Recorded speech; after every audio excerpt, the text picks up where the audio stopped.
एकदा एक म्हातारा सिंह खूप आजारी पडला होता. जंगलातील सर्व प्राण्यांना त्याने भेटण्याची इच्छा व्यक्त केली. त्यानं सर्व प्राण्यांना आपल्या गुहेत भेटण्यासाठी बोलावलं. सिंह म्हणाला, मित्रांनो, मी खूप आजारी आहे. आता माझं केव्हा बरं वाईट होईल हे सांगता येत नाही. कृपया तुम्हाला मी तयार केलेलं माझं मृत्यूपत्र वाचून दाखवायचं म्हणत आहे. वनराजाच्या आदेशाने जंगलातले सर्व प्राणी एकानंतर एक येऊ लागले.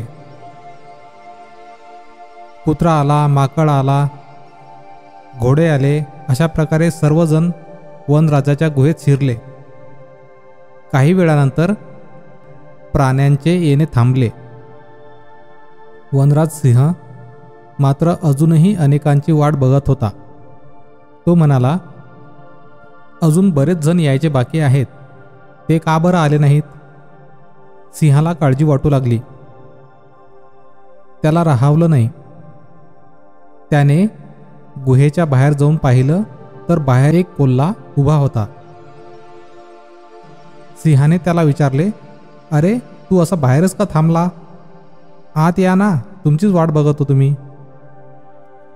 धूर्त कोल्हा म्हणाला, महाराज, गुहेत आत गेलेल्या सगळ्यांच्या पावलाचे ठसे पाहून मला असे लक्षात आले की जसे गुहेत जाण्याच्या पावलांचे ठसे दिसले तसे ते बाहेर येण्याचे पावलांचे ठसे दिसलेच नाही. म्हणजे गुहेत गेलेला कोणीही बाहेर परत आलेला नाही. धूर्त कोल्ह्याचे म्हणणे ऐकून सिंहाला राग आला. त्याने रागारागात मोठी डरकाळी फोडली. डरकाळीच्या आवाजाने सर्व प्राणी घाबरले. जीव मुठीत घेऊन पळू लागले. हुशार कोल्हा इतर प्राण्यांना म्हणाला, कळलं तुम्हाला मी काय म्हणतो ते? शत्रूकडे जाणं सोपं असतं, पण शत्रूच्या जाळ्यातून सुरक्षित परतणं फार अवघड असतं.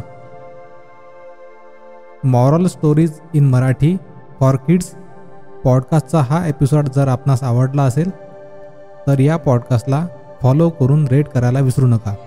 धन्यवाद.